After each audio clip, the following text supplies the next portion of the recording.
राधे राधे भक्तों। आज हम कथा में श्रवण करेंगे श्री गर्ग संहिता से अध्याय 14 का दूसरा भाग। श्री नारद जी कहते हैं, राजन, उक्त वरद साप के कारण लोमस जी के प्रताप से दानव उत्कच भी भगवान के परम धाम का अधिकारी हो गया। जो वर और साप देने में पूर्णतः स्वतंत्र हैं, उन श्रेष्ठ संतों के लिए मेरा नमस्कार है। राजन, एक दिन नंदरानी यशोदा की गोद में बालक श्री कृष्ण खेल रहे थे और नंदरानी उन्हें लाड़ लड़ा रही थी। थोड़ी ही देर में बालक पर्वत के समान भारी प्रतीत होने लगा।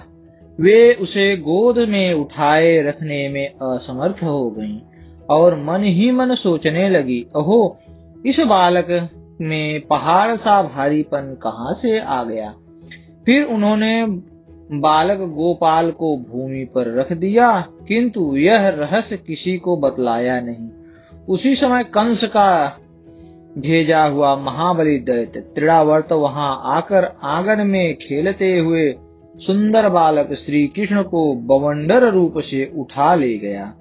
तब गोकुल में ऐसी धूल उठी जिसके कारण अंधेरा छा गया और भयंकर शब्द होने लगा। 2 घड़ी तक सबकी आंखों में धूल भरी रही। उस समय यशोदा जी नंद मंदिर के आंगन में अपने लाला को न देखकर घबरा गईं। रोती हुई महल के शिखरों की ओर देखने लगी। वे बड़े भयंकर दिखते थे।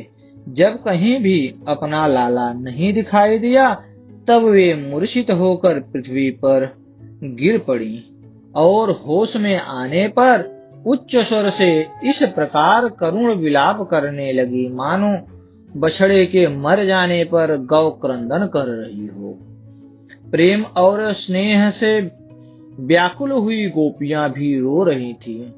उन सब के मुख पर आंसुओं की धारा बह रही थी। वे इधर उधर देखती हुई नंद नंदन की खोज में लग गईं। उधर त्रिड़ावर्त आकाश में 10 योजन ऊपर जा पहुंचा। बालक श्री कृष्ण उसके कंधे पर थे। उनका शरीर उसे सुमेरु पर्वत की भांति भारी प्रतीत होने लगा। उसे अत्यंत पीड़ा होने लगी। तब वह दानव श्री कृष्ण को वहां नीचे पटकने की चेष्टा में लग गया। यह जानकर परपुरुषोत्तम भगवान ने स्वयं उसका गला पकड़ लिया। निशाचरों के छोड़ दे कहने पर अद्भुत बालक श्री कृष्ण ने बड़े जोर से उसका गला दबाया। इससे उसके प्राण पखेरु उड़ गए। उसकी देह से ज्योति निकली और घनश्याम में उसी प्रकार लीन हो गई जैसे बादलों में बिजली। तब आकाश से दैत्य का शरीर बालक के साथ ही एक शिला पर गिर पड़ा। गिरते ही उसकी बोटी बोटी छितरा गई। गिरने के धमाके से संपूर्ण दिशाएं प्रतिध्वनित हो उठी। भूमंडल कांपने लगा। उस समय रोती हुई सब गोपियों ने राक्षस की पीठ पर चुपचाप बैठे बालक श्री कृष्ण को एक साथ ही देखा और दौड़कर उन्हें उठा लिया। फिर माता यशोदा को देकर वे कहने लगी, गोपियां बोली, यशोदे, तुमने बालक के लालन पालन की रत्ती भर भी योग्यता नहीं है। कहने से तो तुम बुरा मान जाती हो, किंतु सच बात यही है कि कहीं कभी तुमसे दया देखी नहीं गई। भला कहो तो इस प्रकार अंधकार आ जाने पर कोई भी अपने बच्चे को गोद से अलग करता है। तू ऐसी निर्दय है कि ऐसे महान भय के अवसर पर भी बालक को जमीन पर रख दिया। यशोदा जी ने कहा, बहनों, समझ में नहीं आया कि उस समय मेरा लाल क्यों गिरिराज के समान भारी लगने लगा था। इसलिए उस महाभयंकर बवंडर में भी मैंने इसे गोद से उतार कर भूमि पर रख दिया। गोपियां कहने लगी, यशोदा जी, रहने दो, झूठ न बोलो। कल्याणी, तुम्हारे दिल में जरा भी दया मया नहीं है। यह दुधमुहा बच्चा तो फूल और रुई के समान हल्का है। श्री नारद जी कहते हैं, बालक श्री कृष्ण के घर आ जाने पर नंद आदि गोप और गोपियां सभी को बड़ा हर्ष हुआ। वे सब लोगों के साथ उनकी कुशल वार्ता करने लगी। यशोदा जी बालक श्री कृष्ण को उठा ले गईं और बार बार स्तन पिलाकर, मस्तक सूंघकर और आंचल से छाती में छिपाकर छोह मोह के वशीभूत हो रोहिणी से कहने लगी।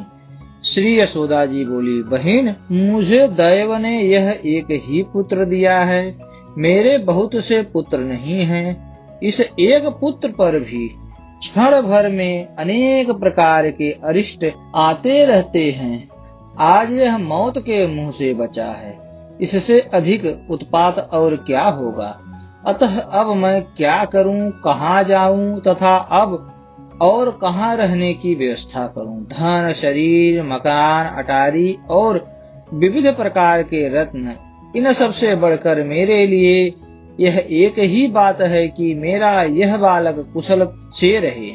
यदि मेरा यह बच्चा अरिष्टों पर विजयी हो जाए तो मैं भगवान श्री हरि की पूजा, दान एवं यज्ञ करूंगी, तगाड़ वापी आदि का निर्माण करूंगी और सैकड़ों मंदिर बनवा दूंगी।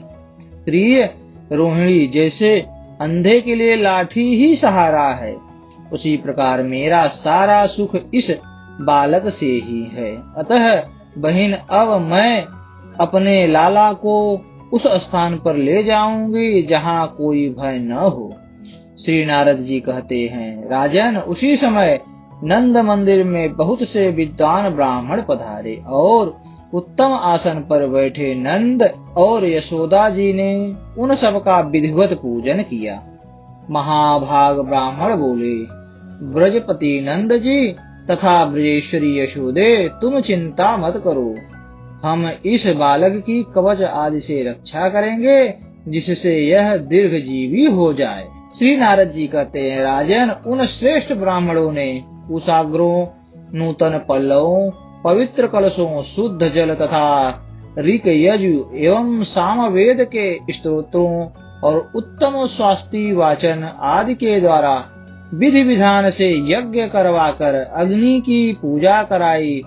तब उन्होंने बालक श्री कृष्ण की विधिवत रक्षा की। रक्षार्थ निम्नांकित कवच पढ़ा। ब्राह्मणों ने कहा, भगवान दामोदर तुम्हारे चरणों की रक्षा करे, विष्टर श्रवाल घुटनों की, श्री विष्णु जांघों की और स्वयं परिपूर्तम भगवान श्री कृष्ण तुम्हारी नाभि की रक्षा करें। भगवान राधा वल्लभ तुम्हारे कटी भाग की तथा पीताम्बरधारी तुम्हारे उदर की रक्षा करें। भगवान पद्मनाभ हृदय की, गोवर्धनधारी बाहों की, मथुराधीश्वर मुख की एवं द्वारकानाथ सिर की रक्षा करें। असुरों का संहार करने वाले भगवान पीठ की रक्षा करें और साक्षात भगवान गोविंद सब ओर से तुम्हारी रक्षा करें। 3 श्लोक वाले इस स्तोत्र का जो मनुष्य निरंतर पाठ करेगा उसे परम सुख की प्राप्ति होगी और उसे कहीं भी भय का सामना नहीं करना पड़ेगा। श्री नारद जी कहते हैं, तदंतर नंद जी ने उन ब्राह्मणों को 1 लाख गायें, 10 लाख सुवर्ण मुद्राएं, 1000 नूतन रत्न और 1 लाख बढ़िया वस्त्र दिए। उन श्रेष्ठ ब्राह्मणों के चले जाने पर नंद जी ने गोपों को बुला बुलाकर भोजन कराया और मनोहर वस्त्राभूषणों से उन सब का सत्कार किया। बहुलास ने पूछा, मुनि, यह त्रिरावत पहले जन्म में कौन सा पूर्ण कर्मा मनुष्य था जो साक्षात परिपूर्तम भगवान श्री कृष्ण में लीन हो गया? श्री नारद जी बोले, राजन, पांडु देश में सहस्त्राक्ष नाम से विख्यात एक राजा थे। उनकी कीर्ति सर्वत्र व्याप्त थी। भगवान विष्णु में उनकी अपार श्रद्धा थी। वे धर्म में रुचि रखते थे। यज्ञ और दान में उनकी बड़ी लगन थी। एक दिन वे रेवा नर्मदा नदी के दिव्य तट पर गए। लताएं और बेत उस तट की शोभा बढ़ा रहे थे। वहां सहस्त्रों स्त्रियों के साथ आनंद का अनुभव करते हुए वे विचरने लगे। उसी समय स्वयं दुर्वासा मुनि ने वहां पदार्पण किया। राजा ने उनकी वंदना नहीं की। तब मुनि ने शाप दे दिया, दुर्बुद्धे, तू राक्षस हो जा। फिर तो राजा सहस्त्राक्ष दुर्वासा जी के चरणों में पड़ गए तब मुनि ने उन्हें वर दिया, राजन, भगवान श्री कृष्ण के विग्रह का स्पर्श होने से तुम्हारी मुक्ति हो जाएगी। श्री नारद जी कहते हैं, राजन, वे ही राजा सहस्त्राक्ष दुर्वासा जी के शाप से भूमंडल पर त्रिडावर्त नामक दैत्य हुए थे। भगवान श्री कृष्ण के दिव्य श्री विग्रह का स्पर्श होने से उनको सर्वोत्तम मोक्ष गोलोक धाम प्राप्त हो गया। अस्तु। राधे राधे भक्तों, हमारे चैनल को सब्सक्राइब कर घंटी के बटन को दबा दें ताकि ऐसे ज्ञानवर्धक वीडियो आप तक पहुंचता रहे। धन्यवाद भक्तों।